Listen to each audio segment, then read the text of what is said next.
All right, OCD sandwich making. Let's see how many of you guys can actually relate to this. I was just explaining to Franny exactly how I like my sandwiches made. We've been together for 4 years, but I don't ever ask her to make any sandwiches because I'm real OCD about it. So she went to go make me a sandwich, and I was like, let me explain to you how I like my sandwiches.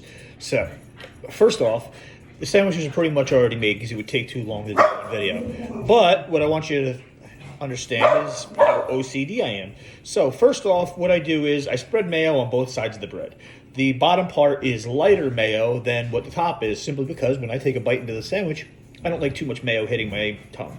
Now, second off, what I do is, as you can see, I tear up turkey so that there's not really any turkey hanging off the edges. I don't like anything hanging on the outside of the sandwich. I'll bite it off if it's made that way.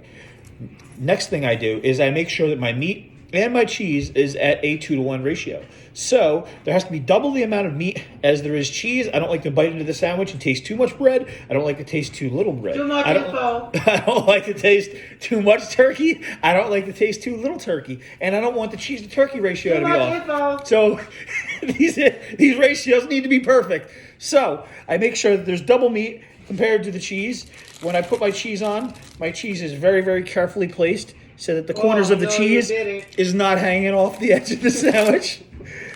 So, and I make sure I layer it just perfectly. I make sure that it's not perfect. It's not aligned. I make sure the bread is lined up so that the squiggly parts on the outside and the flat sides are on the same side. Everything is uniform.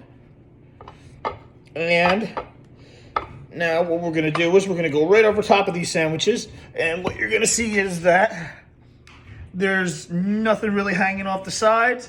All the ratios are proper. They're compressed properly. And you get a nice even taste of everything that's in there.